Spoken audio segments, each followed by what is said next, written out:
I've worked in kitchens where there has been abuse, there has been, banter, borderline bullying. But the industry's worked very, very hard in the last couple of years to change it, and it is changing and it's getting better. I think it all comes down to passion. I think if you enjoy what you do, then actually when you work, it doesn't feel like work. So you don't mind putting in the hours if you actually love what you're doing. Burnout is definitely a real thing. That's something the industry needs to be very, very careful of, and that's why it has got better. Burnout is definitely very real in hospitality and in business. The realisation of getting that chunk of money, a fair chunk of money, over 6 figures, and it hit your account, and you're like, well, it literally made no difference to me. I think as entrepreneurs, we always have this thing of, right, what's next? You can't always appreciate what's there. The reality is, mate, we are heading into a massive crisis. The crisis is way bigger than coronavirus, which is childhood obesity. The stats are scary. 1 in 3 children now leave primary school either overweight or obese. We spend more on treating obesity on the NHS than we do the police, fire and judicial system combined. Just be true to yourself. Spend time with the people you want to spend time with, and just smile and learn and always be inquisitive.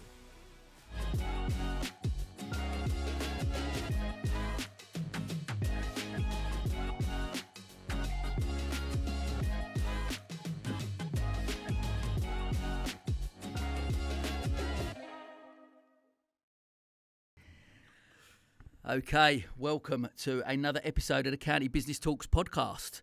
My guest this week is new practice development manager at WPA Healthcare Practice PLC and co-founder and trustee at Table Talk Foundation. In 2015 and 2016, he was a finalist for the British Franchisee of the Year Awards 2 years running, which put him in the top 15 franchise owners in the UK, where there are circa 45,000 franchise owners, including brands like McDonalds, Vodafone, Subway, Dynorod, to just name a few. He's someone with a positive mindset, extremely strong work ethic, and what he's achieved in business and now the charity sector is truly inspiring. He's someone I'm also lucky enough to call a close friend, and delighted to welcome Dan Wade to the podcast. Oh, thank you, mate. Thanks for having me. Loving what you're doing. Absolutely love it. Awesome. Listen, it's great to have you on, mate. I know, look, we've known each other for a few years on the networking scene and got to become good friends as well. And it's been brilliant to see, obviously, what you've achieved and stuff. And look, just buzzing to have you on and have a chat about it. So, mate, look, we're going to jump straight in. Just tell the listeners a little bit about you and your story. Yeah, well, pretty standard story, really. Sussex born and bred. So I live in a little village called Ringmer, born and bred there. Great upbringing, but not entrepreneurial at all. My dad was very much go to university, get a good job. He's from that era where he was a council house kid, did well. My mum was self-employed but more of a housewife. So living in Ringwell my life. Got two kids myself and a wife who love, that's kind of very much focused my attention as best possible. I think we're going to touch upon that later about the work-life balance. Love my sport, played rugby since the age of 4, so I was captain of Lewis Rugby Club for a few years, but played first team there since the age of 17. In terms of work side of things, started working young. So I think like most kids, I didn't do the paper round, but I worked in the local village bakery, worked in the pub washing up, started work young, and then sort of fell into hospitality. Left that, as a lot of people do, and then go into sort of running your own business, which is quite a big jump. But it was quite lucky in the franchise world. That's the whole purpose of a franchise, which I own now with WPA. I'm a franchise owner, and it gives you a structure, but you're allowed to work for yourself. So all in all, pretty standard upbringing. Lovely part of the world to live in, but just now focus is very much work-life balance, as we've just been chatting off air. It's interesting because with a franchise, obviously I'm at the salon, which was part of the Tony Guy franchise as well, and it is like, as a way of certainly someone starting a business. I know you're a massive advocate for it, obviously, because you've been very successful in it, but just seeing how that goes, you have that structure at the start, and it really, that support network is massive, isn't it? Yeah, I think franchising often gets quite a bad rep. It's, the good franchisors, it's a partnership, right? It has to work for the franchise owners, so the franchisors want to support you and invest in you to make it work. So always felt a bit of a fraud really with a franchise, because it's like, right, so I'm going to buy into a business model where they tell you what to do, give you all the support to run your business, and as long as you kind of do what they say, you'll be successful. So I always felt a bit of a fraud with that, but WPA is a brilliant franchise organisation, brilliant insurance company, been around since 1901, but the support they put in to us as franchise owners, I've not seen it on the franchise circuit elsewhere. And then, in 2015, I took over the role of new practice development manager. So I now am responsible for recruiting and training all the new franchise owners, and we implemented a mentor period. So we assigned a new franchise owner a mentor for 2 years. So I oversee that program as well. Right, amazing. And you, when you started your flat, because you were quite young still as a franchisee, wasn't? How old was you when you started? So I bought the franchise when I was 19. Wow. So I started working for my father-in-law, who owns the Brighton franchise, actually, Derek Smith. I started working for him when I was 18. So I guess kind of skipping back, really, I left school, always knew I wanted to be a chef. That was kind of my goal, really. Wow. I always wanted Was that to... from working in a bakery? Did Yeah, that come from that? No, or? I think even before that, to be honest. I just loved... My mum was an amazing cook. So we cook a lot at home, used to watch her a lot. So I loved cooking. And it's quite funny in terms of what kind of made it a career choice when Jamie Oliver came on the scene. Because it was almost like it made cooking cool. Like before then, I was like a closet cook, so it's like coming out the oven a little bit. We're saying, "Hi, I love to cook," and it made it cool to cook. So I was cooking a lot at home, loved it, and then Jamie came on and actually showed that it can be a great career. And I owe a lot to hospitality and absolutely loved working as a chef. Did it, catering college, worked in London for a little bit, worked in some really good restaurants. But yeah, learned a hell of a lot in the kitchens. Yeah, talk to me a little bit about that, because obviously, especially there's a little bit of a narrative about it's quite a toxic environment being in the kitchen. But talk to me, because you would have been what then, 16? So yeah, 17 going into. Yeah, I mean, I started young in kitchen, so there was times at school, even when I was at school, I used to go to work in the bakery before school, go to school and then go and wash up in the pub in the evening. So I've always been around that, and the bakery in particular is actually owned by my godparents, Jack and Jill's Bakery in Ringmer. So big shout out to those guys. Nice. But yeah, it's owned by my godparents. But Jack had this unbelievable work ethic. Like he worked so hard, and his precision in what he did. Everything was made from scratch, and to be around. I was there jamming the donuts, icing the cakes. But yeah, 5 till sort of 7:30 most mornings. But you used to absolutely love it, and you see how they work and how they run a small business. But the narrative is I think historically is correct. It's a brutal place to work, but it's no different to being in a sports team. I think in a rugby team where you're all pushing, or a football team where you're all pushing to succeed. Kitchen's high pressure, right? You've got a lot of people waiting for their food. Timings are so important in the kitchen. If you get your timings wrong, it knocks everyone out in the kitchen. So there's a lot of pressure. There's no time for politeness. Hi Dan, please can you recook that one again? You just don't have time for that. It's it's highly pressured, but I think it's changed, and I think the narrative is probably worse than what actually happened. I was fortunate enough to do in the industry what's called a stage. It's essentially work experience, but at one of Gordon Ramsay's restaurants, so at the Connaught in Mayfair at the time. So Angela Hartnett was my head chef at the time, and yeah, that was always kind of my goal, was to go and work for Gordon Ramsay, because at the time he was, he only had, I think, 5 or 6 restaurants, so he was still very much in his prime then, and it was always a goal of mine, and it wasn't like you see on telly at all. It was Angela ran a very calm kitchen, very chilled. She's really, really laid back. I just remember thinking, that's not what you see in the kitchen. I've worked in kitchens where there has been abuse, there has been, banter, borderline bullying. But the industry's worked very, very hard in the last couple of years to change that, and it is changing, and it's getting better. So, but was there any experiences that you had, like where, especially, but like I said, alluding to it, you was obviously quite young at that stage. But I guess a couple of things actually I'm interested. Did the sport that you played, playing rugby and being involved in that, did that help with that sort of banter and that thing in the kitchen? Because they're very similar. Definitely, I think it's working as part of a team, and in the kitchen, I was working anywhere from 80 to 100 hours a week. So it was brutal, and you're on your feet all day, you're lifting stuff, it's very hot.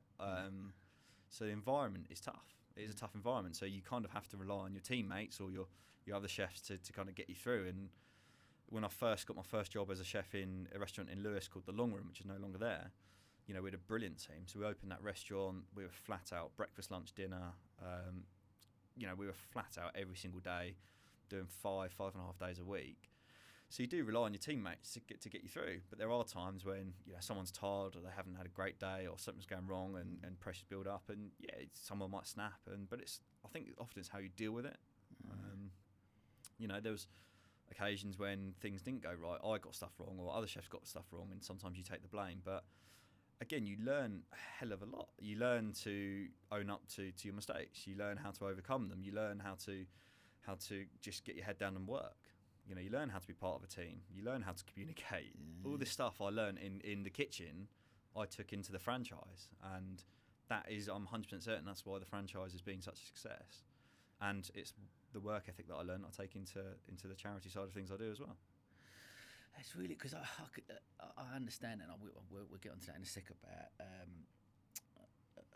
about sort of work ethic. But I'm interested, like with those experiences, I guess. Like, did you personally have some of them experiences where you think, bloody hell, this ain't for me? Like, I don't, like, why are you talking to me like that? Or did you just go, I am part of a team. I've just got to take that on the chin? Or no, I absolutely loved it. There was no point where I thought I was going to quit. Yeah, there was no point I was going to quit until I did leave cooking. Did you see other people though that maybe hadn't? 100%. Yeah, like just hadn't got the resilience or that type of thick skin, I guess, or whatever that looks like to deal with that. Yeah, and that's why the industry's in the shit. Am I allowed to swear? Yeah. So that's why the industry's in the shit now. I think the knock-on effect of that culture has been a lot of people have left the industry. And that's why then you get COVID come along, then you get Brexit, vice versa. You get so many knocks, and that's why there's such a big staffing crisis in hospitality at the moment. It really is kind of on its knees. But a lot of people did leave this sector, which rightly or wrongly, you can question. There's a saying in the industry which is a diamond is formed under pressure. You can take that one of two ways. It's you can put a lot of pressure on. The old system was put a load of pressure on, and you'll get the elite come out of it. You'll get the Gordon Ramsays, the Claire Smiths, the Matt Bays. You'll get these guys that are just absolute, world class in what they do. The knock-on effect is that you've probably had 100 times as many people leave the industry. I think the industry now is very much, hospitality industry is very much now more of a nurturing type. It's they've realised they need to invest in their staff. They need to look after their staff, give better working hours. A lot of staff in hospitality have families, so they need to be more flexible with that. So it's definitely getting better, but a lot of people have left the industry. There was a couple of instances I remember when I was in the kitchen where when I was knackered, I used to prep with one foot on top of the other, so resting on top of the other. And the sous chef we used to have used to come around and say, look, don't stand like that, it's poor for your posture. And it's just a habit, I just got into it. And then one day he just came up behind me, just booted my legs away from me. And then fell fat on my arse. And he's like, you're going to ruin your back by doing that. So he was, he was trying to get a message into me, but, whether it's young, naive, wasn't listening. But I then subsequently called him a naughty word, then he took me into the fridge and had a word with me. So, but these stories happen, and I didn't ever think, it wasn't for me. I just thought I was a bit of an idiot and probably deserved it, to be honest.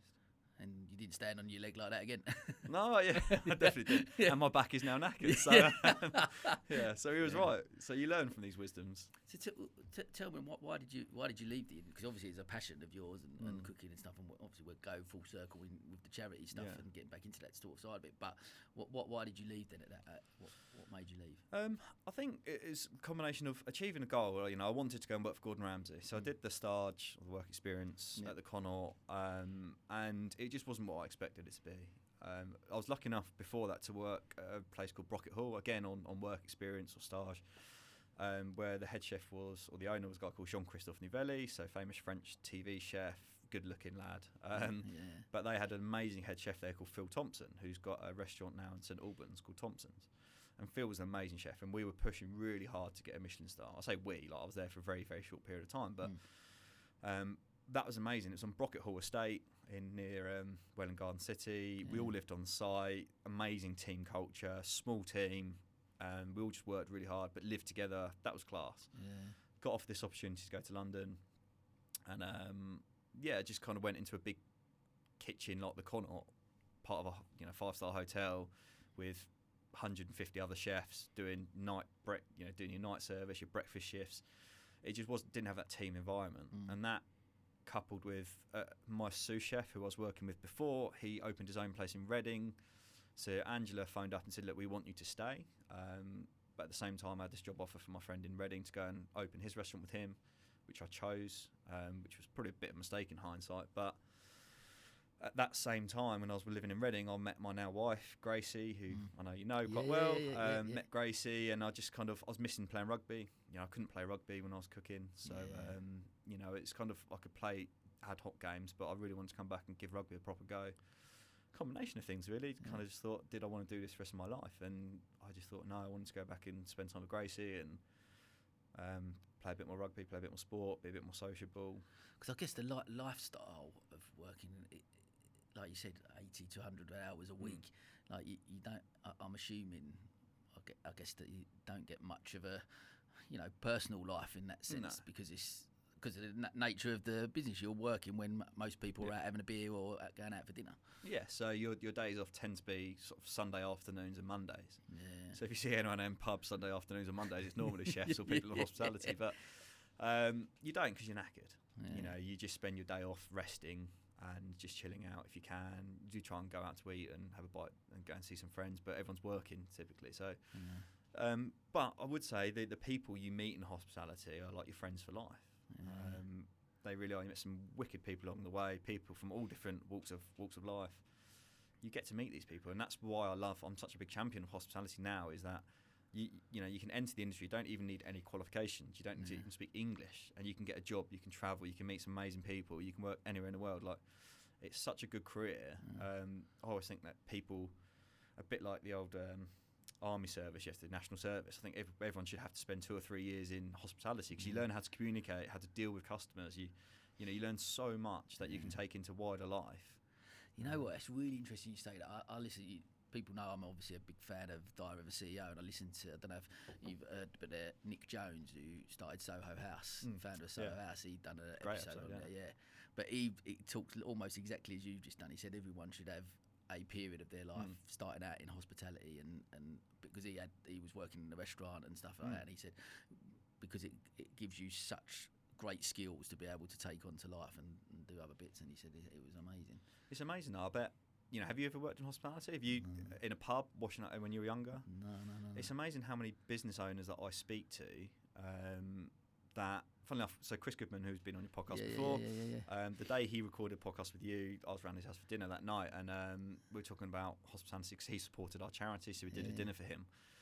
And I said, look, we had telling a story about how many business owners I know that started in hospitality, and you can kind of trace it back. And I was meeting a good friend of mine, Zach, who used to be chief exec at Sussex Cricket Club, and he started life in hospitality, loves hospitality. So there's a correlation between people that own businesses. Most people, whether it is just working in your local pub or a waiter during university years or whatever it is, a lot of business owners have started in hospitality and kind of trace a lot of their skills back to that. I guess as well, I want to move on as well because I want to talk about obviously like work ethic, and I guess one thing hospitality, my impression would give you is a very strong work ethic. Yeah. Because one, the nature just of the hours and the fact that you're on so like physically, but mentally as well, like you said, under a lot of pressure sometimes within the kitchen. But because you mentioned, I mean, when we spoke off air before, you sort of mentioned about it'd be very difficult to find someone that outwork me. I've got a very strong work ethic. But where does that? Did that come from becoming in hospitality, or from a young age? Where has that come from you? Honestly, mate, I don't know the answer to that. I've always worked hard. I've always enjoyed working hard, and I've always enjoyed sort of pushing myself. I've never been money driven. It's never really been a driver for me. I think it's kind of perfect timing, to be honest. I used to love cooking, so I then started, as I said, in the bakery, in the pub, etc. And to progress in kitchens, you have to work hard. So I just had it within me to work hard. I don't know what it was that did that. Also a bit of stubbornness, I guess, trying to, my dad and I are like best mates. We go to rugby together. He's one of my best mates, but he's very different to me. He's of that generation. He's a lot older. He's that generation of get a good job, get a good pension, go to university. I didn't do any of that, so I didn't go to university. I didn't, go into a normal standard job, as it were. Right. So I wanted to prove that I could make it work. And there's an element of that, I guess. But I don't know. I've just always enjoyed. I think comes down to. I was thinking about this before. I think it all comes down to passion. I think if you enjoy what you do, then actually when you work, it doesn't feel like work. So you don't mind putting in the hours if you actually love what you're doing. And in the kitchen, if you do 100 hours a week, you can learn twice as much as someone doing 50 hours a week.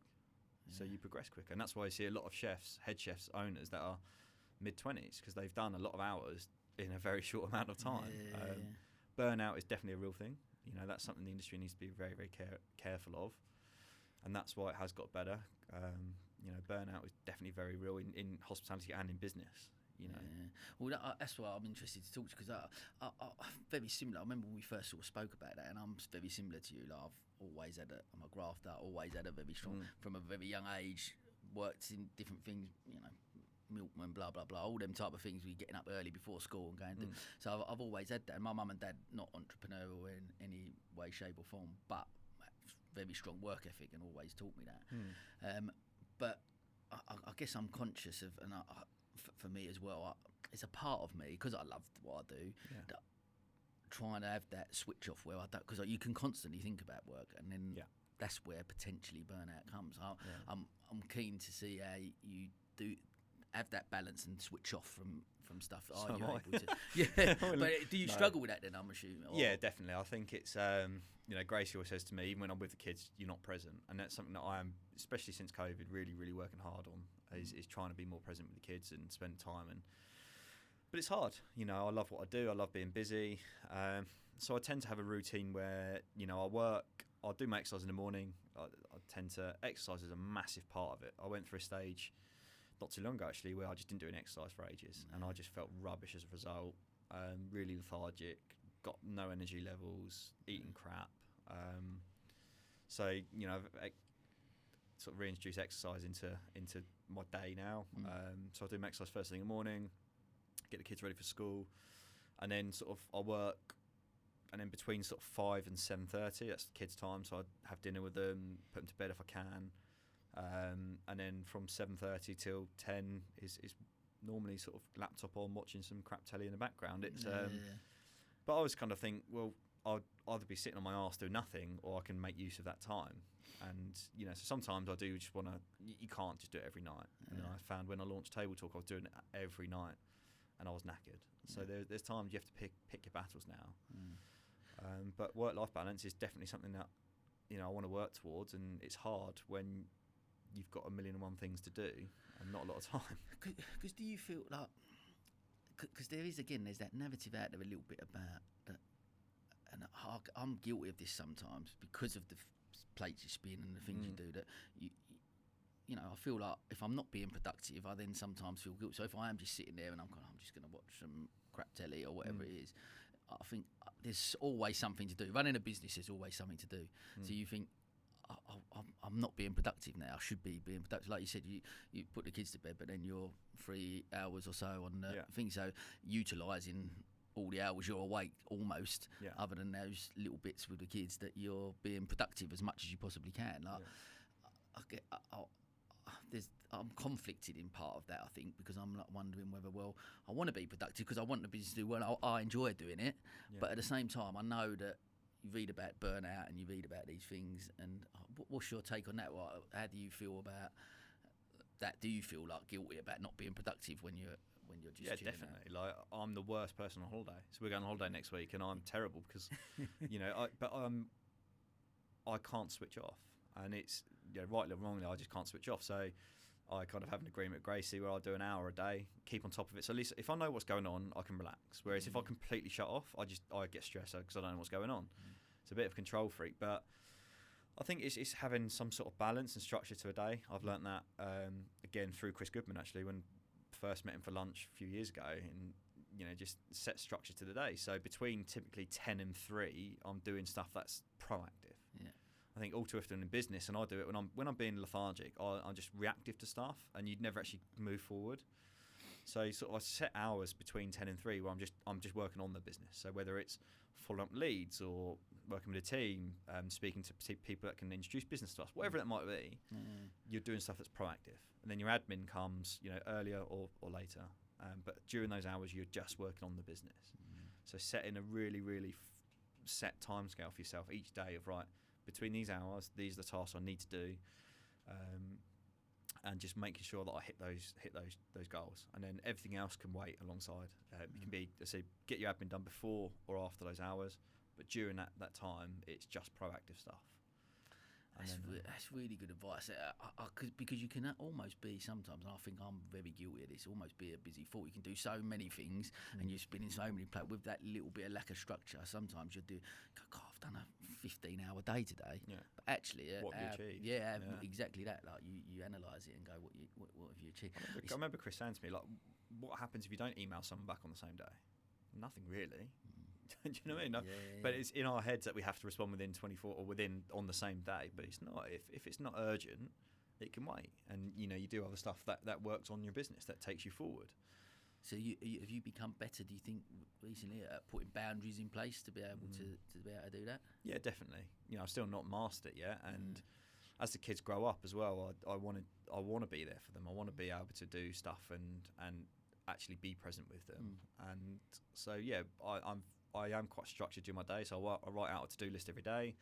I'll set myself hours during the day of what tasks I need to complete and when. And of course, it never always works out, but if you can do sort of 3.5, 4 days out of the 5 where you've got that structure, you tend to feel like you've achieved a lot over the course of a week. Yeah, I love that. I think one thing I listen to as well, because I'm exactly the same. So going on holiday, like we had 2 weeks in Sicily in August, and I put my laptop in the bag as I do every time we've got. And she said, "Look, 10 years you've been running your own business. Can you just not take your laptop?" I said, "Look, I do it because I try not to allow it to affect the family, because I'm an early riser, so I'll get up early. I literally, while I was on holiday, I'd get up, go for a swim at about 5, 6 in the morning, come back, do an hour or so, and everyone's still in bed. So it hasn't affected them. But I'm the same. Like, for me, I feel like I can then go and spend the whole day in the pool with the kids and not even think about work, because I know I've dealt with that. You've checked in, and I've checked in, and I think like that. Because we're like I said, we're going to learn about the whole work-life balance thing, but it is different for everyone, and it's got to be what works for you, isn't it? As well as the family as a whole, but what works for you. And I think there's still that. If you're getting away, you're not switching off. If you are you having a break or you're not, but actually, it just my anxiety levels and they keep much lower if I'm able to check in in the morning. So I think, and Gracie, to be fair to her, we've been married nearly 10 years now, been together for 17 years, so a long time. But she's quite good at keeping me in check. She's like my yin to my yang. So she'll say to me, like, "Dan, you're taking the piss now," and rein it in. And you do. And sometimes you need that. You need that person to say, "Look, come on, your kids need you, and you want to spend time." So again, we were chatting just off air about a lot of social events that we get invited to, and a lot of networking events. So I used to get a fear of not drinking, which is mad. So if I'm going to go to an event, I'm going to have a few beers and enjoy it and that. But now, more often than not, I'll drive to an event, because again, it means I can get home for kids, dinner time, bedtime, and of course, like, there's occasions where you do have a glass of wine or a beer and stuff, and you get stuck into it. But it's just picking your battles now and understand that actually it's okay not to go. It's okay to go to an event and not drink. And it's really I spoke to Chris a little bit about this, obviously on the podcast when he come on. Big part of his journey, isn't it? Massive, and he really opened up about that, which is it was fascinating. I think again, I sort of mentioned to you off air, like there's still that stigma attached to it, which I just I don't get still really. Well, I do get, because I've been part of it. I've always been a bit of a drinker. I love a beer and another glass of wine, so people would see that to you. But you turn up to an event, you go, oh no, I'm not drinking today. Oh, well, what's the matter? Well, nothing. I'm just not drinking. I've chosen not to not to drink today. But there's still that, and I do think there's a bit of a shift. But it's still a massive within the networking scene. The same within sport, like when you play football and you rugby especially, I suppose. I mean, the rugby culture has changed massively. So the rugby tours I used to go on, I mean, I can't really speak too much about them on here, but now the tours, the younger guys coming through, they did a tour where they climbed Snowdon. They do stuff. We did a camping trip a couple of years ago to the New Forest, where we did like team building stuff. So a lot of the pre-season tours we used to do, where we used to go to Lanzarote as an excuse to go and play beach rugby and just absolutely kick the arse out of it every evening. But now it's very much the younger generation don't want that, and I think it's more acceptable. So we mentioned Chris, but Sam Garrity at Rocket Mill, who I know he went teetotal for a long time, and when you actually think about it, if you go out on a Monday and you get hammered, typically now, because I'm at the age I am, it'll write off a Tuesday. So if you write off a day, that's 20% of your work week done. Just from getting hammered. It just didn't make sense to me. I couldn't. Couldn't work out. I'm still guilty of it now to a certain degree. I'm going out for dinner tomorrow night with some friends, and I'll have a few glasses of wine there. But it's kind of picking and choosing what you do, and really restricting the ones you do go to. I find that's really helped. I tell you what, the shift for me, like, so Kelly, that she'd stopped drinking. She read a few books, and she stopped drinking for quite a long period. And I was like, so because I love cooking, as you know, we've shared that. So for me, cooking, glass of wine was just a given. Like, so I, without realising, I'm drinking every day. I'm doing half a bottle of wine every single night, and you think it doesn't affect me at all, like, but it does. You're waking up in the morning, you're a little bit sheepish. So when lockdown happened, for me, because I was trying to, Kelly was working flat out. I was pretty much homeschooling because the businesses were struggling. So it was that balance, trying to, like, and I just felt I had to be honest. 1 minute I'm doing math seeds, the next minute I'm answering an email or trying to sort something out. So I completely stopped in lockdown. Like, where a lot of people drunk a little bit more, I completely stopped. And I changed my mindset around drinking completely. Because I was waking up in the morning feeling alive and getting out of bed and thinking, I feel okay. And my brain just felt like it was on it. And I think that's the difference, isn't it? When you actually realise you taste, what I don't need to do that to... and have a good time, but it's very much a vicious cycle as well. Because when I'm hungover, I eat rubbish, and then I feel horrendous. I feel even worse.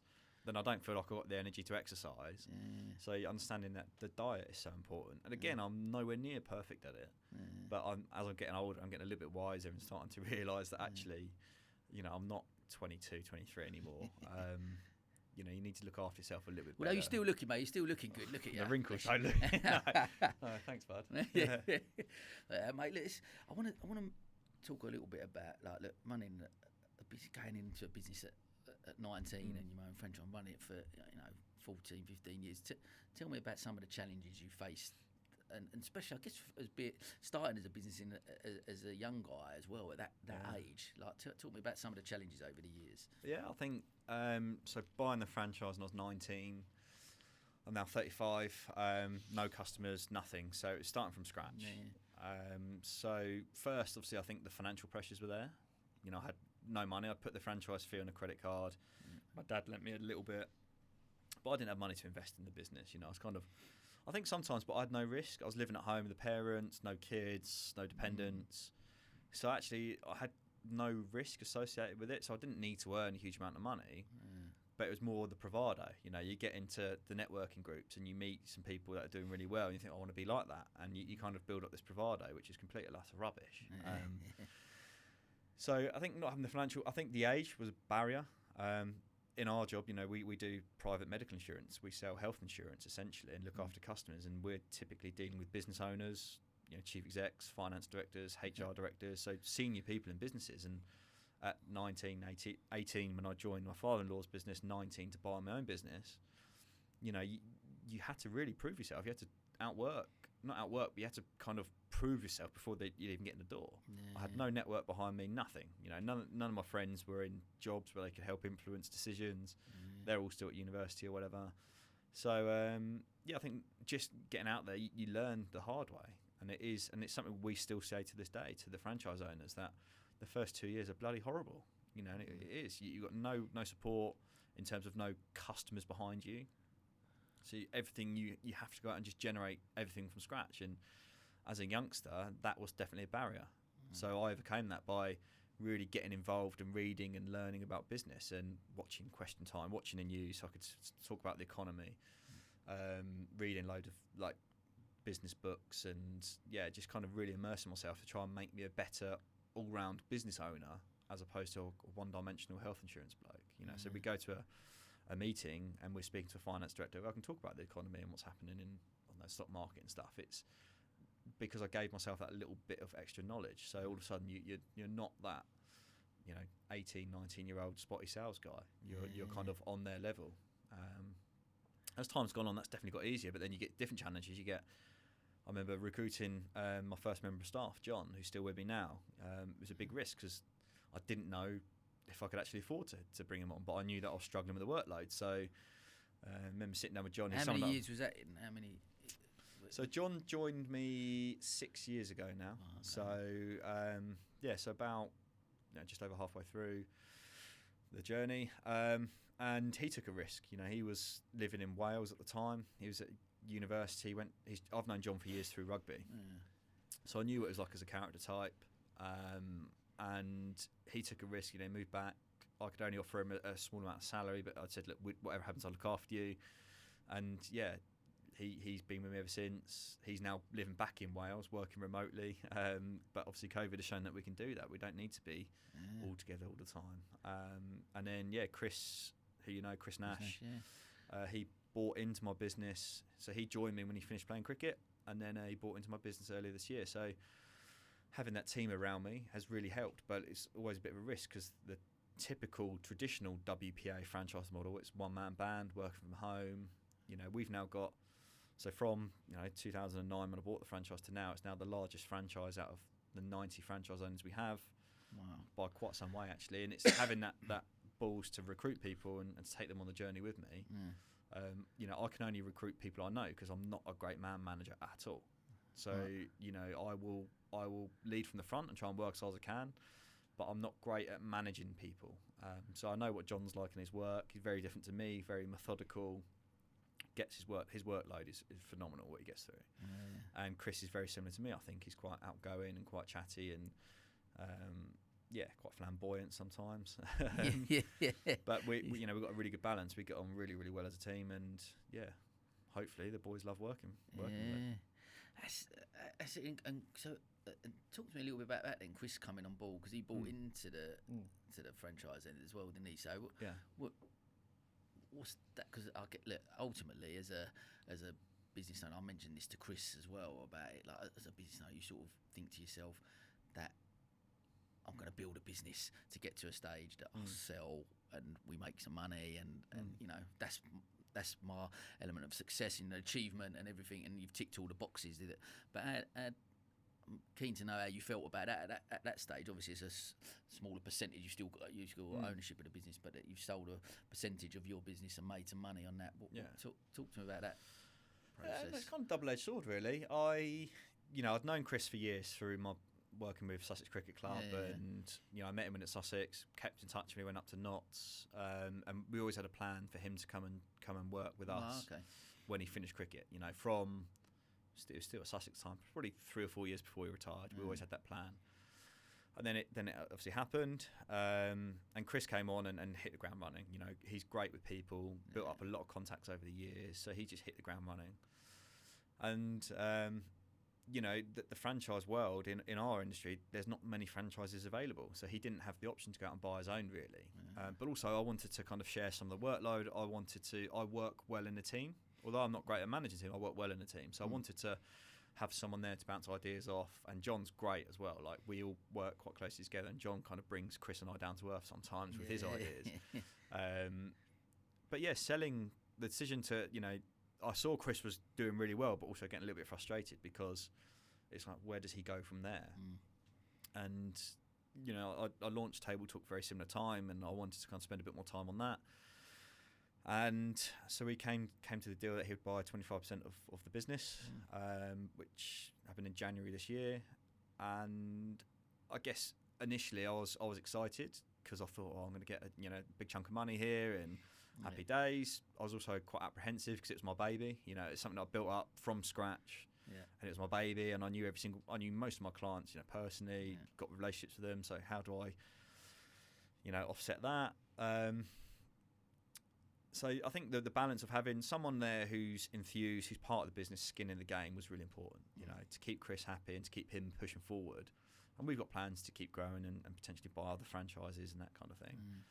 The realisation of getting that chunk of money, a fair chunk of money, over 6 figures, and it hit your account, and you're like, well, it literally made no difference to me.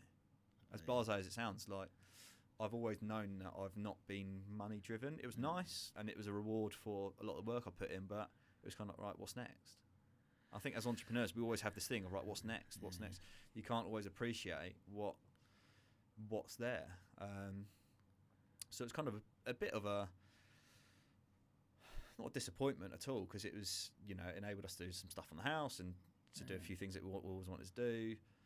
But also it's a bit like an anticlimax. You're like, oh, okay, fine. It's just it's just money ultimately. And actually, what makes me happy is spending time with my mates, spending time with my family, and spending time with people like yourself. You know, learning from people like yourself, and so it's kind of, you always think what's next. I think as a business owner, I don't really like the word entrepreneur. I think it's a bit wanky, but I still can't spell it, mate. I struggle. Exactly.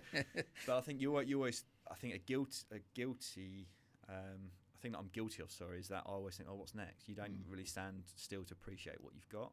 And I'm not ready to stand still and appreciate what I've got either, I don't think. I want to touch on that a little bit then, because you mentioned earlier as well about being a bit more present with the kids especially. But and I've listened to you talk about that. Many people I've had come on, so not just Chris, but Kevin Byrne, who sold Checker Trade, very similar. Like, I sold that for that, and all it was an anticlimax. That's how they felt at the time, and actually it's the journey that they enjoy and the growing and stuff. But the one thing I want to touch on there is the fact that you say about I'm constantly thinking and keep moving forward and keep doing stuff, which is the way your sort of brain works. But when do you think you'll ever get to a point where you'll go, actually I'm happy with that, that's enough? Or are you happy right now in the moment? And I guess that's the key, is trying to be happy in the moment where you are, as opposed to constantly going, I'm going to keep going and keep trying to get somewhere. I think it's the thinking what's next. That's what keeps me happy from a work perspective. Yeah. I couldn't think of anything worse than not having any vision or any ambition or any goals, anything. So thinking what's next. So in my head, it was literally as simple as selling some of the business to Chris, letting go some of my baby that I built up. It was almost going one step back to go two forward. Because I know with Chris and with John and with the plans we've got, we can really kickstart. We can really push on and do something really special. So I think having the what's next, the goals, the ambitions really does make me happy from a work perspective. Obviously, that has a knock-on effect to your personal life where you are so busy. But look, I'm 35 years old, mate. I can't sit back yet. I'm not ready to sit back. I've got a lot of energy. I want to do a lot of stuff. I want to, especially with Table Talk, I really want to see where we can take that and kind of see what we can do there. So it's exciting, and that buzz is what keeps you going, and it's the excitement. And I guess that's for me. I love it because I think for me that's where that's the fulfillment, isn't it? The stuff that you're doing, the things that you're involved in, and cause talking to Chris, the amount they made on obviously the sale of the percentage of focus group, absolutely. But a phenomenal amount of money where he could sit back and not have to ever work again. But where he mentioned about feeling empty then and going, what's life about then? What do we do? Like you said, at 35, if we did put a few more noughts on that six figures, and you go, I haven't actually ever got to work again. Would you just stop then? Does your brain just then all of a sudden go, oh, I won't? I'm not ambitious. I won't do that anymore. Or of course not. No, I think you can. I try to balance that a little bit with the charity. That's been something like a real labour of love, really, in terms of that's something that I've been really quite passionate about, and it helps give you that balance, that perspective. But it's not just Chris. Loads of people I know that have sold their businesses for a huge amount of money, and Ian Fletcher Price sold Posturite. Great friend of mine, really really good friend of mine, good mentor. But he's still busy. Set up an amazing business which is called Cadence. They do like coffee shops along cycling routes. So we took the boys out for a team day out where it's like e-bikes. You go across the downs and Cookmere and stuff. It's amazing. But he set up so that I think it's just in our nature as business owners is just to keep going, and it is that journey you go on that keeps you busy. And I think again, most people have alluded to it, and I think you have sort of. I think, and something I'm conscious of myself, which is making sure that you enjoy that journey on the way through. That it's not that we've got to set, because there's always that contradiction for me where you go live in the present, live in the now, and enjoy that moment, and blah blah blah. But as entrepreneurs, we've got to have goals, and you set yourself targets. And any business owner, any sale, anything in life, you sort of go, I want to set myself a target, but not so that that's the destination and that's where your happiness lies. It's that the happiness is here right now, who you are as a person, and that those core values as a person. I think that's what Chris alluded to when I spoke to him. It's about actually knowing who you are as a person and your core values. And it doesn't matter where you can keep going and keep doing them other things, and that will eventually get there. But again, back to that, just enjoying that process and the whole process, which is sometimes difficult to do when you're in maybe not a strong financial position. Some business owners out there that, me included at times, you're looking around, you're robbing Peter to pay Paul when you're having a really difficult time. But it's actually them moments that make you, and you bounce back and you. But I think when I look back in the early years when I didn't have a pot to piss in, I still enjoyed it. I still loved the challenge. So it's not. The money that's come alongside it has not been the driver at all.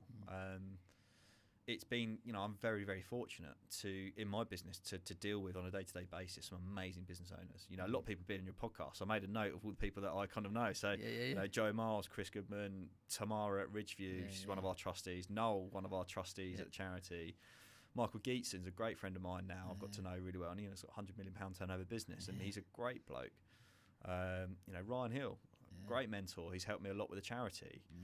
James Dempster, bit of an average bloke, but a great business owner. But I know he's young family, similar sort of story to us, and you can bounce ideas, you can share these experiences with these people, and it's just surrounding yourself with great people. That's where I get my fulfillment now. It's just spending time with successful people, or people that have got ambition and goals and that want to make themselves better.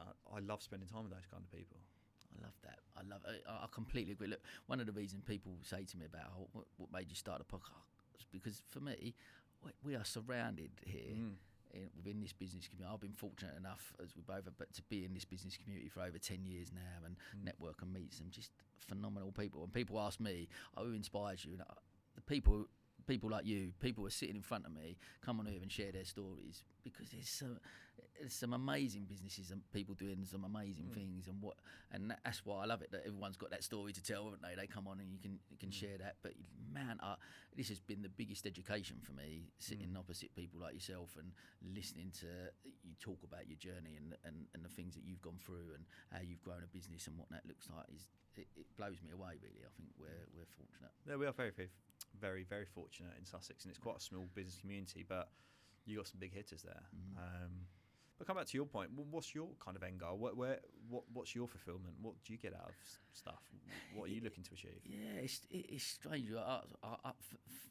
For me, I've never hit that financial reward, I think, from a business point of view, and I'm interested. I will answer your question. We'll flip back to it, but around success.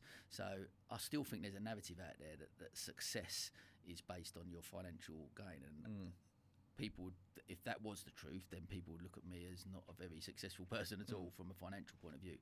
But when I hit 40, I went through a little bit of a wobble, like mental health wise, and struggled because I hadn't achieved that financial goal.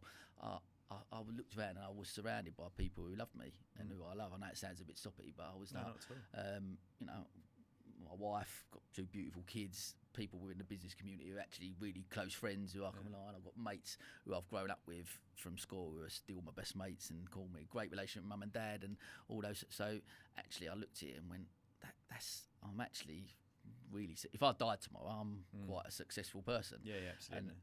And so the relationships I've built over the years and the person I am as an individual, I'm happy with that, and that's fulfillment for me. Perfect. But I'm still taught, because there's a part of me that still, that niggle in the back of my brain going, you are really successful, you've done really well. Yeah.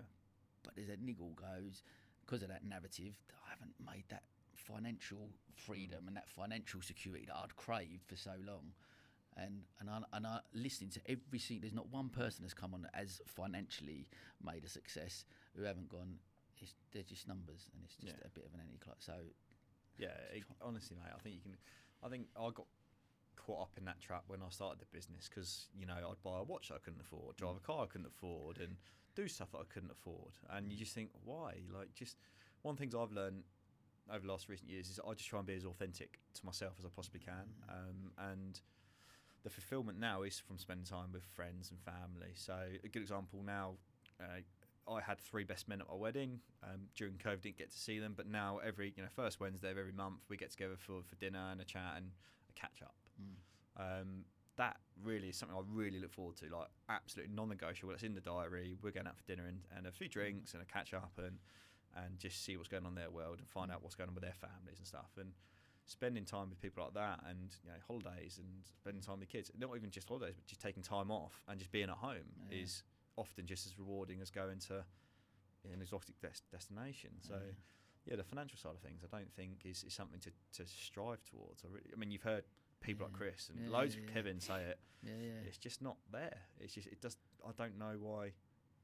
I've not heard anyone that says, "Oh, I've made a load of money. I'm really happy with it." It makes life easier, of course it does. But ultimately, that still won't.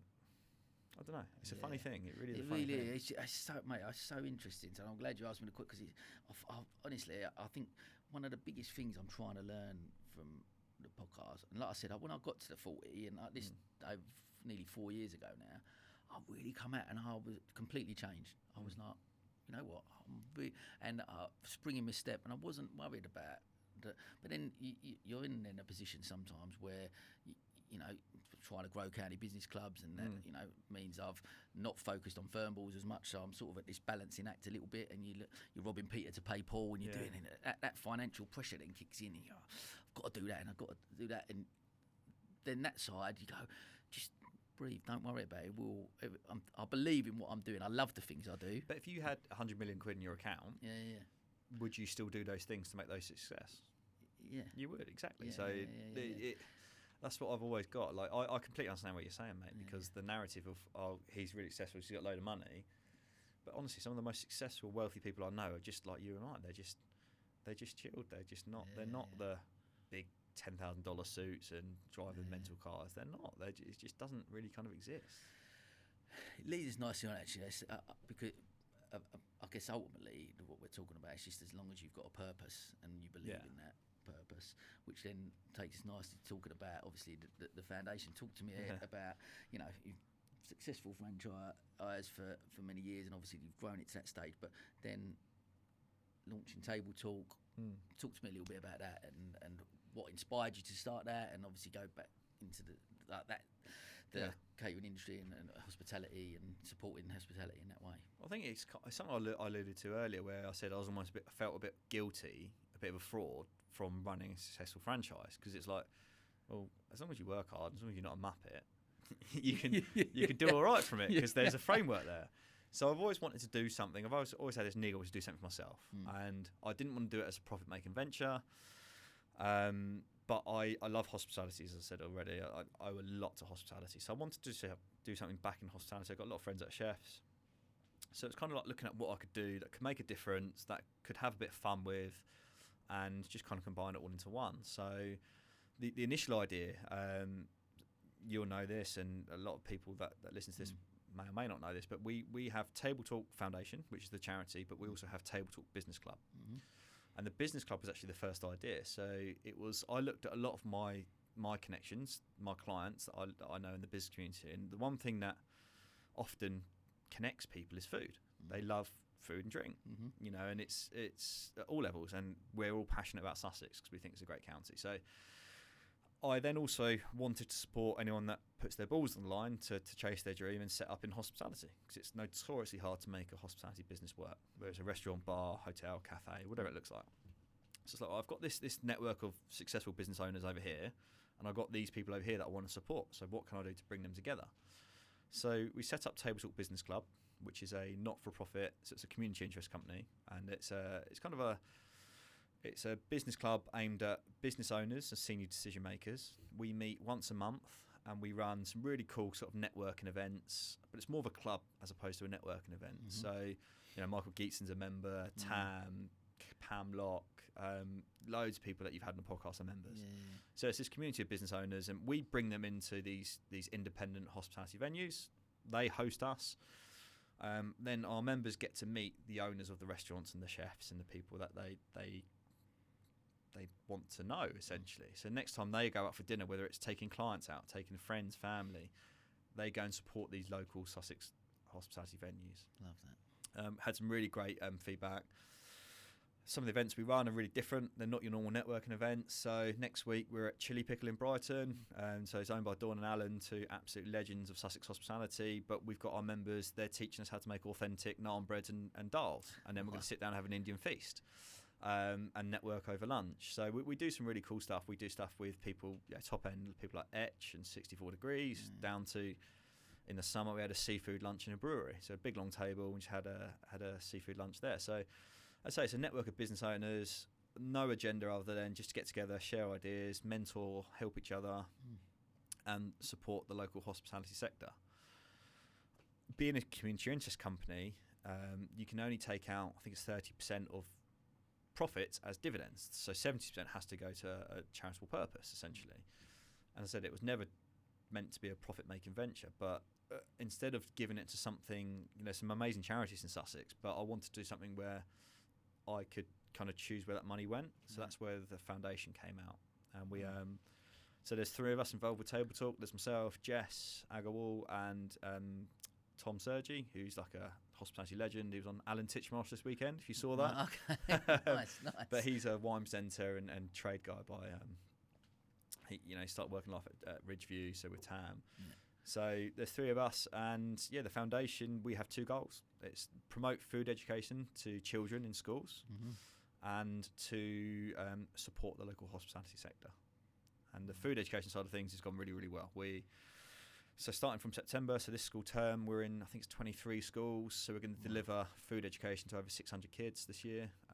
We've got our own chef lecturer that we employ. We're building a big £200,000 facility at Plumpton College. So it's pretty full on, mate. Yeah, it's good fun. Not just gone, I think I'll start a little charity, but I'm going to go X, Y, and Z, and then it turned into. But what was the? But that's what it was. It was supposed to be a little thing where I could try and just help support people along the way. It was never intended to be where we are now. We've raised best part of £300,000 this year. We're not even into our second full year yet. Building this big facility, chef lecturer, it's gone nuts. But it's surrounded by people. We have 9 trustees in the charity. So it's Tamara Roberts, Ian Poison, Jason Edge, Noel Preston. So we're surrounded. I mean, there's a few obviously I haven't mentioned, but there's a few absolute legends that Tam, got us into the Plumpton gig. They're like, well, Plumpton are building this massive building. Do we want to be a part of it? And that means that we can bring children in to this facility, give them like a MasterChef style kitchen, but we can show them where milk comes from. There's a dairy next door of 250 cows. There's a piggery, there's polytunnels, there's orchards. So we can actually go and grab stuff and take it back into the kitchen and teach kids where food comes from. Because the reality is, mate, we are heading into a massive crisis. The crisis is way bigger than coronavirus, which is childhood obesity. It's going to have much, much, much worse effects to this country than coronavirus or some of these other big pandemics. And you fit in so nuts. Much that's down to the lack of education for 100%. It's lack of education, lack of skills. I think we're quite big on skill side of things in terms of just get kids hands on, just get kids cooking, have some fun with it. I know you love your food, and 100%. Just get hands on. That's what cooking's all about. And then hopefully by default, if they love their food, they'll understand their food, they'll make better food choices. Because the stats are scary. 1 in 3 children now leave primary school either overweight or obese. Wow. We spend more on treating obesity on the NHS than we do the police, fire and judicial system combined. So think how much we spend on the police, the fire and judicial system. Combine that, we're spending more on treating obesity on the NHS than all those three things combined. But yet nothing's being done at government level. It's so frustrating. Jamie Oliver says it beautifully. There's a really good TED talk Jamie Oliver does, which is like, the best gift we are giving our children as a generation is a shorter lifespan than us. And it's just bonkers, and nothing's being done. And it's like, I spent 5 years learning algebra at school. I've never used algebra before, but I eat 3 times a day. Why are we not teaching kids about food? It's just mental. See, this is really fascinating, because the whole, and I when people come on, I'll start talking about the education system, and I don't want it to sound like I'll badmouth it, and I think it's but I do really feel that it's just an archaic way. One, the way we teach actually, but even down to the lessons that we teach. Of course, we've got to have the fundamentals of maths and English. I understand that, but life skills, like perfect example. When we homeschooled, Yeah. I done the first lockdown and Kelly done the second. When they went back after the second lockdown, Kelly, as a solicitor, there was whiteboards, there was structure, maths, English, everything. They went back, got a letter from the school going, "Oh, they really come on really well." And I'm like, not so much when I done, but they did make some keftedes. I did teach them how to bake bread with me. We did, nice. and we got involved. We done some life skills and that is for me personally, I guess, is as much value as it is the other side of it. Of course, they've got to have that academic side, but why can't it be both though? And this is what we teach: is that I'm not massively academic. I did all right at school, but I didn't really give it the attention I needed because I don't learn from people standing and talking to me. But if what we try and promote within the kids is, okay, so if there's 200 grams of flour, if you divide that by 2, how many grams of flour do you have? You can talk about maths when you're talking about ingredients and weighing stuff out. You can talk about science. Okay, so this is how yeast works. You mentioned bread, so I'm using that as an example. But yeast, breathes out carbon dioxide, which is what makes the bread rise. So you can learn sciences and stuff by being practical. And I think, mate, like I said, I don't want to slate the education system at all. I just think it's a complete government letdown in that one of the fundamental things, probably ahead of maths, English and science, should be food. Because actually a better nutrition will lead to better results in school because you retain more information. You're more engaged with school because you've eaten better.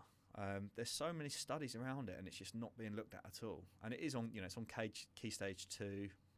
So our program, we typically deal with sort of year 5, year 6 children in primary schools, and it is on key stage 5 and key stage 2.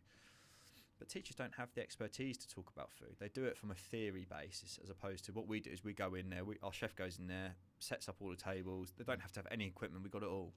And we just give them practical cooking lessons. But the bonus as well to that, again, I guess the full circle, I guess part of your vision is that you've got these chefs going in there as well and actually inspiring people to actually get into the like Jamie Oliver did with you and inspire you to go, actually cooking's quite cool, to have someone go in and get involved in stuff like that and go, actually this is a really cool, and open the doors to the hospitality industry and encourage more young people to get into that, I guess. But the hospitality sector's so diverse, right? If you want to be an accountant, you can be an accountant in hospitality. If you want to do marketing, you can do marketing in hospitality.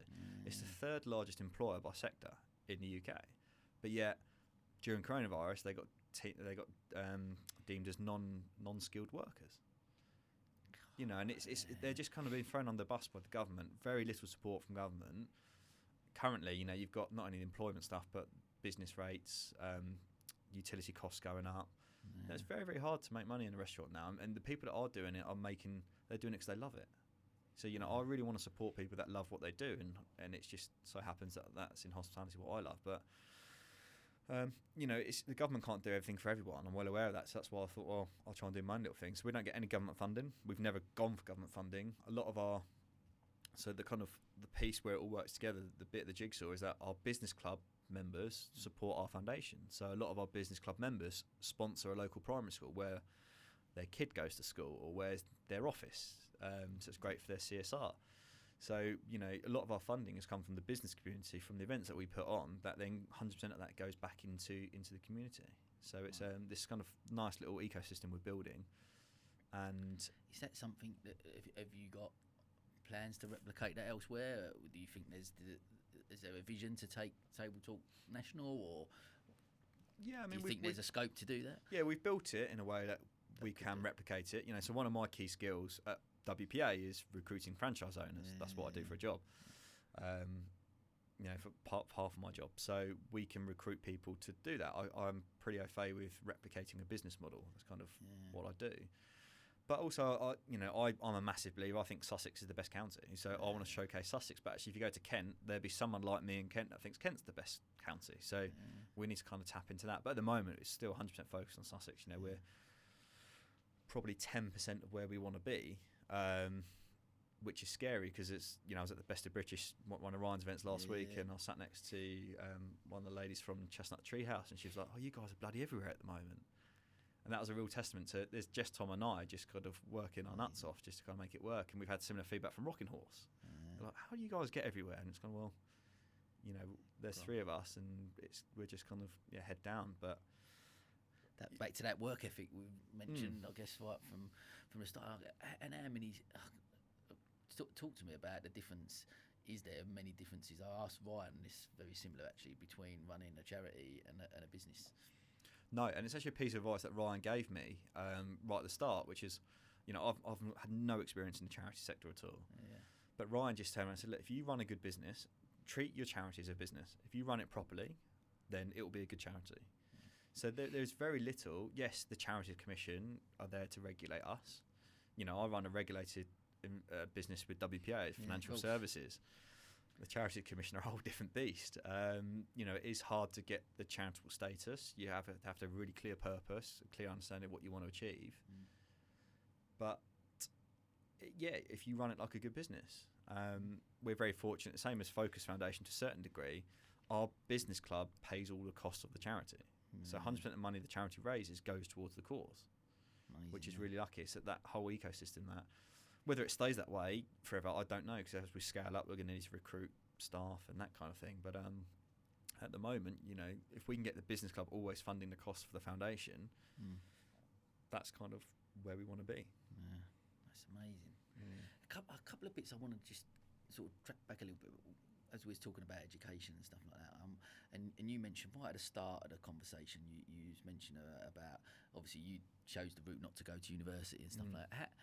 What was your thought process on the kids as your kids as they grow up, and if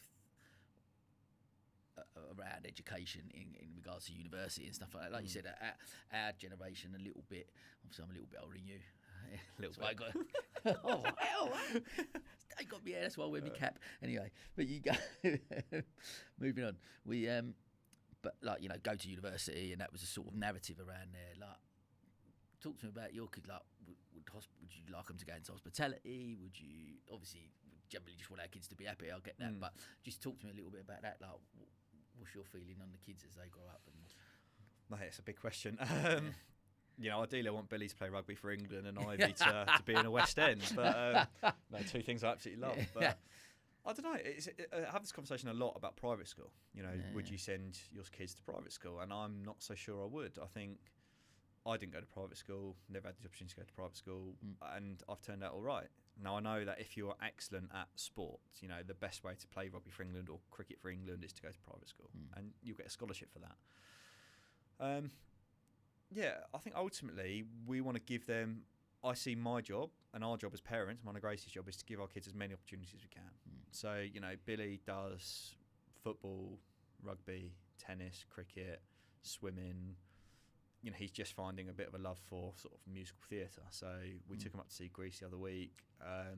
So if there's an opportunity, we'll give him that. So I think I'll be quite a pushy dad in terms of I think you need that. So within rugby, my dad was quite pushy because he was the coach and he would make me go training twice a week and then play on Saturday. And I think sometimes you need that. I think I'm not the kind of parent, they'll find their own way. I think sometimes kids do need a bit of a push and a bit of a steer. I don't know. It depends on what they are. If they're struggling academically, then maybe private school is an option. We're fortunate we can do that, but it's not going to be a default. I want them to kind of do. I don't know. It's a difficult question, mate, because until they're a bit older, they're only 6 and 2 now. But I think just giving them opportunities now and taking them places. We like to travel, so taking them places and showing them different cultures and stuff will make them a more round person, and then they'll make their own way. And we'll try and support them as best we can. One of the main reasons, because I look at it, for me, university, I never went to university, but I know Kelly did, and I obviously went to visit Kelly at university, so I sort of got that little bit of a taste, I guess. But I think if they come to me and they want to go, I want to be a lawyer, I want to be a doctor, I want to something along them lines where you need to go to.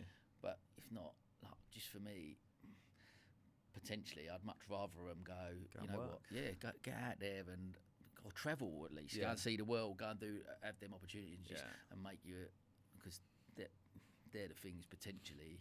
Because that narrative of the education system and going through that process just to get. I don't know if I. But I think a lot of that comes down to education in terms of we're not great at promoting careers in schools. You know, Absolutely. it's so a lot of my friends went to university because they didn't know what they wanted to do. But why not bring, you know, apprenticeship seems to have died a bit of a death at the moment. So, you know, apprenticeships are a great way to get into to go out and work. You know, I was always the mindset of just go out and work. I think you can learn. Give me 3 years experience over 3 years of university any day of the week. So go out and work and earn and learn on the job. Of course, there's certain things where you need to go to university for if you're a doctor or a lawyer, those kind of things. But going to university because you don't know what you want to do with your life. I think go out and, as I say, go out and work. If you don't like something, try something else. Go out and. I think the debt now is so scary around university. It's crazy. That's what I mean. You're I'd rather them go, I'm going to start this business, Dad, and if that fails, then all right, you've lost a few quid, but not as much as cheaper than going to university. Yeah, but you mentioned there, travel's so important. I think go out and meet, just find out what you are as a person. But it's a tough question. I'm not the biggest fan of university unless you have to, but then I'm not really one to talk. I bet if you spoke to people that went to university, they would love it, and it's one of those things, and it's my personal view. Yeah, of course, and I think like so much I've taken out of what you've said today, a lot around the fact of being a good communicator. Like communication is such a key, whether it be within the kitchen where you were, whether it be within your business and being out and able to have a conversation with people at a networking event, whatever that looks like. Those key skills that are so relatable to everything you do in life, and and that's how we progress and succeed. If we can be good communicators, it's something that is so important. I think just being, I said it earlier, but being authentic to yourself. You know, I'm not always the best communicator, so you know, I sometimes keep my feelings in, or if I'm stressed, you know, I don't necessarily give it. So John, I mentioned earlier, he works for me. He's very detailed, process led. So, you know, if I give him a task, if I don't explain it well enough, he'll keep questioning me about it. So I need to learn myself to actually be better at that side of things to make sure he understands it so he can do it. And that's not his fault, it's my fault. And it's, but I'm always kind of, you work on that, don't you? You try and learn and you work on that. You try and understand how other people work. But I think ultimately, if you're just a good person, I like to think, you know, I'm a pretty decent person. I try and, you know, have quite high morals. I think if you're just a good person, that will get you a long way in life anyway. So, yeah. 100%. Look, we've just had our kids, it's only 7, the twins, but we just had their parents' evening. You go in, you speak how's to that? It's one of it. Like for me, actually at that age, all I want to know is, are they kind? Yeah. Are they good people? Yeah. The other stuff, don't be wrong. Of course, I hope that they're doing okay, and they are doing okay, you know. But even now at 7, there's still that thing where, like, Sienna's really academic. She's like Kelly, so she picks up a book she wants to read, and she's doing it, and she's sort of excelling, doing really well. Whereas Luca, the school had mentioned, oh, he's, you know, a little bit behind on that, or he's doing okay, and but I'm like, again, back to that education thing. Like he maybe just engages in a different way. Like potentially I did, and I'm like at 7, they still get tested, and I'm like, I don't like. He just, but his emotional intelligence is off the charts. Like he just, I can't get my head around how, as a young lad, he's just so empathetic, and he's just got this emotional awareness that's amazing. I think like that is a great skill to have at a young age. So at this age, as long as they're kind, they're good people, like I said, for me, that will get you so far. That's down to us, though, isn't it? It's down to us as parents to teach kids about, you know, what is right and what is wrong. How can you help people? All this kind of thing is that's down to us to teach us. That's our job as parents to pass that on. And so I think I'm with you, mate. Is that if you can pass that on, then the rest I think will follow. I think Jack the lad said, he was on the podcast, and he said a really brilliant thing. He said, like, I'd much rather than them getting an A star that I found out that there was someone being bullied and they went over and put their arm around them and said, are you okay, and looked after someone, and them getting an A star like that. That's a measure of a good person. But in reality, what do grades even do? Like, really? It does. I don't know. I don't want to go down that rabbit. No. We could. It could be a whole other podcast, and we could go in. But well, look, we've alluded to it a little bit throughout, and I do just want to finish up before like the whole work-life balance thing. I know we've sort of touched on different parts of it, and throughout the whole conversation, really. But you, I get the feeling you've got such a strong work ethic, and you are, you know, what you've achieved in such a short space of time with Table Talk is phenomenal. and obviously that does come maybe potentially with sacrifices with that work-life balance, as you sort of alluded to. But do you feel you've got it right, or are you? I know you said you're sort of working on it, and just talk to me a little bit about it. I think there's times I get it right, there's times I get it wrong, and I think you just need to keep learning. And there's times when realistically you just have to be away from home, you have to be doing stuff.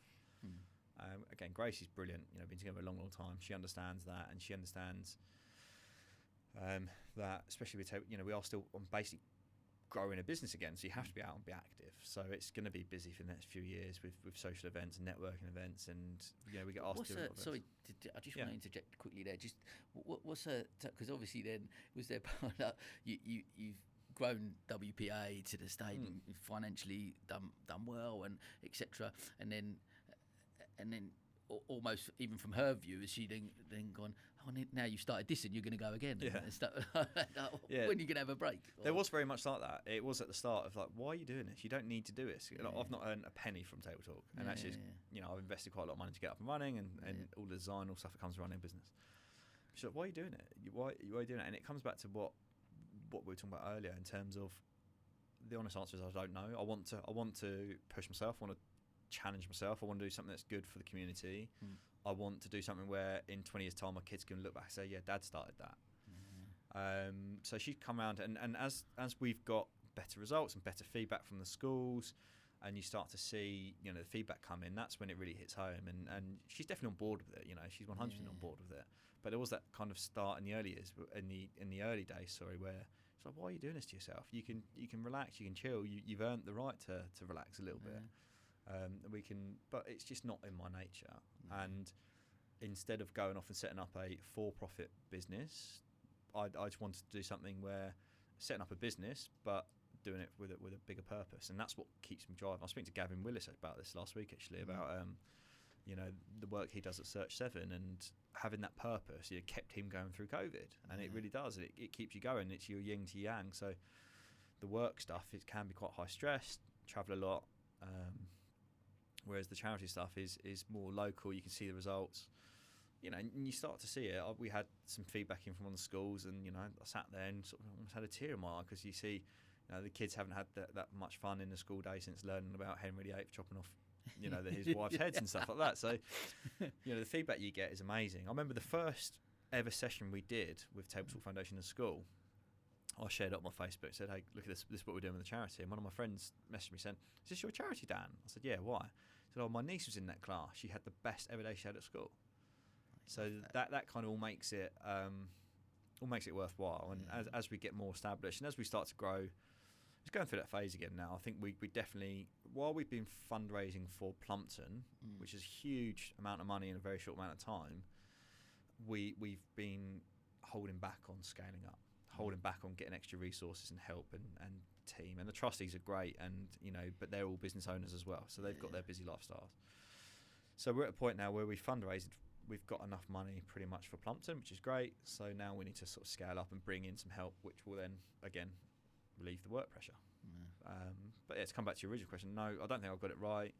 I'm definitely better than what I was. I'm way more aware of it now, so I turn down more invites than I go to now. And if I do go to a lot of events, as we said before, I don't tend to drink that much anymore, because I want to be home for kids' bedtimes or bath times, or prioritising, I guess, isn't it? Yeah, and actually, if I didn't go to an event, what does it matter? Yeah. If I turn down an invite to something, the days of having FOMO have gone now. I just I pick and choose the stuff I want to go to. I'm in a fortunate position to do that. More often than not, I'll pick and choose to go to stuff with people that I love, like yourself. Love that, mate. Brilliant. Look, before we get into our quick fire questions, tell me what does the future hold for you? I think it's probably threefold. With family first and foremost, I want to spend more time with my family, my parents, kids, that kind of thing. It's massively important. WPA with Chris on board, we want to keep pushing forward. We've got a couple of opportunities coming up in the next couple of years to grow and really develop that, which is exciting, and that's the bread and butter. That's what pays for everything. That gives us the lifestyle we've got, and then the foundation and Table Talk Business Club. We want to keep growing that. the feedback we get from our members from our events we run is amazing. So yeah, we can take it to a different county if we want, but we want to make sure the model is 100% right here in Sussex first. So we've probably got another year or two before we do that. I said earlier we're about 10% of where we want to be, but you know, we have got big goals and big ambitions, because if not, what's the point in doing it?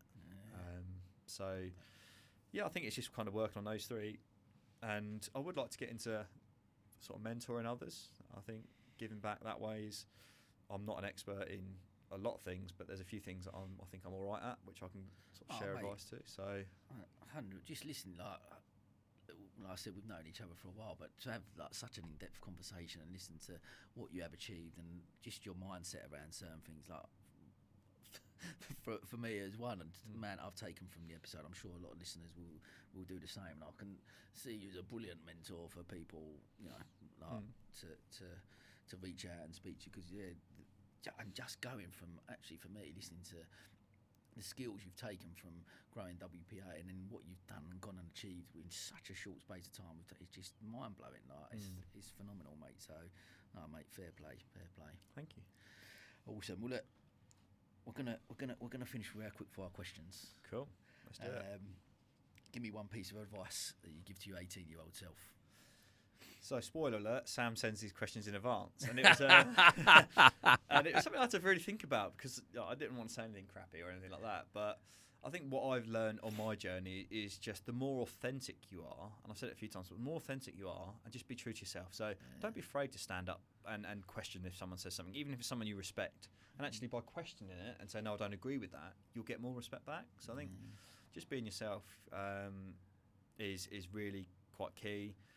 Obviously, work hard. That's what I'm going to teach my kids. I think it's be a nice person and work hard. I think that's kind of a work ethic thing. So I think this generation coming up are, you know, they're lucky to have so much stuff available to them. But I think fundamentally the ones that will stick out are the ones that put the graft in still. A bit old school on that. But yeah, authentic and work hard. That wasn't really quick fire, was it? I love that though. I love that, and I love the fact actually that I just want to touch that the whole curiosity thing and being, because I even now as a confident guy at 43, still sometimes you sit around that table and sometimes still afraid to put your hand up and come and question that, and I think that's such a valuable thing, because it doesn't matter, it's your opinion at the end of the day, as long as you if you don't agree with what someone's saying. You know, I've always had that. I've always got that impression from you. Like no matter. Like, such a confident bloke. What a table I've sat round. You are inquisitive, and you're not afraid to put. And that's something. It's a great quality to have, I think. Who's inspired you in your career and why? I think Jamie Oliver was the first one that kind of was a catalyst to everything. And we're fortunate now with the charity. We're having quite a lot of conversations with Jamie Oliver and his company and the foundation stuff that they do. So I think I look back and he was the catalyst, because I was just cooking at home. He came on telly, made it cool, you know, pucker, and it made it cool. And then from there, became a chef, learnt a lot of skills that I'd taken into business. So I think definitely Jamie Oliver. But as we said earlier, people that are around me, like, you know, yourself, the trustees that I've got, the mentors that I've had over the years, people like Poisey, people that, you know, Chris Goodman, that I don't know Chris hugely well, but I know him well enough to be able to say, Chris, can we go for lunch and can I pick your brains? And, you know, spending time with anyone like that will inspire you. So I think that's really important. Love that. Can you recommend a business book or podcast to our listeners that has had an influence on you? This is a difficult one, because to be honest with you, apart from this podcast, which I love, I listen to podcasts as to switch off. So when I walk the dog and stuff like that. So I tend to listen to ones that I find like Peter Crouch podcast. So the one I've actually just got into is one called The Eventful Entrepreneur, which is a guy called Roger Woodall, so Dodge. He's the founder of Bournemouth Sevens, so I'm a rugby fan. Yeah. But he runs some amazing events, and he's got some brilliant stories. He's got some great guests. So like his second guest was Barry Hearn, James Haskell. Like, he's had some amazing entrepreneurs on there, and he's very similar to me. So I skipped a part of my life where I did nightclub promotion, and that's how he started. So yeah, that's a really good one. I find that the stories that he tells are brilliant, and he's a bit like a bit of a geezer, and he's got some brilliant stories to tell. So I like that one, but. Diary of CI I've listened to, but so I don't tend to listen to those now, because I like to chill out and listen to a podcast. He come on the 24-hour podcast, Roger Woodall. Oh, did he? Yeah. So you know what? I know when you just follow someone. Yeah. I followed him on LinkedIn, and I just love what he's about. And Yeah, he's brilliant. everything he said. And I just reached out to him, and he straight away come back, went, yeah. And so he was like episode 3 of the 20. So I'm releasing it in a couple of weeks' time. But I need to get up to date with it was brilliant. Like, it was so fascinating because he is like Bournemouth Sevens event for entrepreneur. Like that podcast, and he's in like the top 0.5% of podcasts because he's had some amazing guests. Harry Redknapp. Like he's had some amazing guests. That all got brilliant stories. Some big entrepreneurs. Yeah. But yeah, That's he's a great very one. similar. So nightclub promotion, rugby, business. Like I kind of it's one when you connect to something. I think that's one that I've really. I love that. Got into that. Cool. Right. And last one. Your one rule for living a fulfilled life. Be authentic. So smile, learn. A story that I want to tell you. Just when I was in Florida in March with family, just turns out one of my biggest clients was out there at the same time. So we went for a round of golf. This guy's a phenomenally successful guy. So he's on the Sunday Times rich list. Yeah. Built up a broken business in London from scratch at a very young age. And I was questioning him. A lot of the questions you asked me today, like, what do you do about private education? How do you not spoil kids when you can, technically, if you want to? But so I was questioning about how do you build a business in London in the 80s in that sort of industry where it was all about partying and boozing. And I just remember he turned around to me and said, look, I didn't get involved with any of that. I only laugh at jokes that I find funny from people that I want to spend time with. And it's kind of like, I had to think about it for a while. I was like, I only laugh at jokes that I find funny. And then you kind of put it back into your own perspective and think, well, how many events have we been to where you're spending time with people you don't really want to spend time with, you're laughing at stuff that you don't find funny. And I just thought, that's just it. Like, just be true to yourself. Spend time with people you want to spend time with and just smile and learn and always be inquisitive. Absolutely love that. What a brilliant way to finish. Can't thank you enough for coming on and chatting to me so openly, honestly, and fascinating. Like I said, it's been so inspiring just watching your journey since the first time I met you, really, over the last sort of 10 years, and just watch what you've done and what you've achieved. And I really wish you continued success with not only the business, but the foundation is amazing, mate. It really is, and you're really making a huge difference for something that's really needed. So fair play to you for taking on that challenge, and again, I wish you continued success with that, mate. So it's been awesome, buddy. No, thanks for your time, mate. Really appreciate it. And legend. And that, as they say, is a wrap. I believe every business owner has a story to tell. Through seeking true, authentic insights about the entrepreneurial journey, I provide a platform for our peers to share their stories and inspire those that listen. This is the County Business Talks podcast, powered by Picture Book Films.